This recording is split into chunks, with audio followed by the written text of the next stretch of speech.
in with Dave with a look at the damage and the firefight to save homes. Dave? Well, it doesn't take much to see the destruction here right behind me, standing literally right on top of what was once a hilltop home here overlooking the canyon.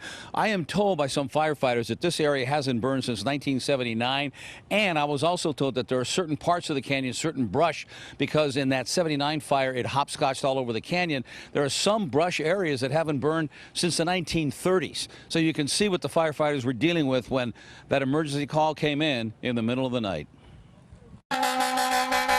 It was the middle of the night, just after 1:30, and homes along Tigertail Road were burning. It really is something where you have a traumatic event like this and folks kind of freeze in place.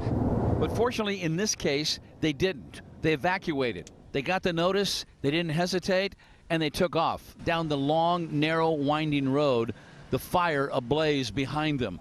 Early in the morning, our reporter Candace Crone was right there in the middle of it.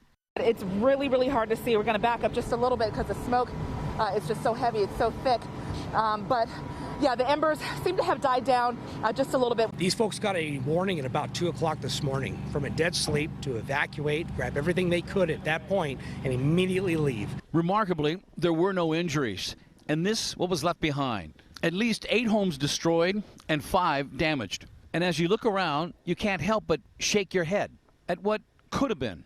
Dry brush in a canyon that hasn't burned since 1979, some 40 years ago. Extremely dry conditions and the winds howling, and all these homes right in the middle of it. It was difficult to breathe. Smoke, thick smoke all around, and at times there were flare-ups from a distance and up close. And that's what made this so difficult and so dangerous. Every hot spot, every ember had to be put out because the winds could make it flare up all over again. And at the beginning of this fire, when this canyon was fully engulfed, you had to wonder, can they stop it?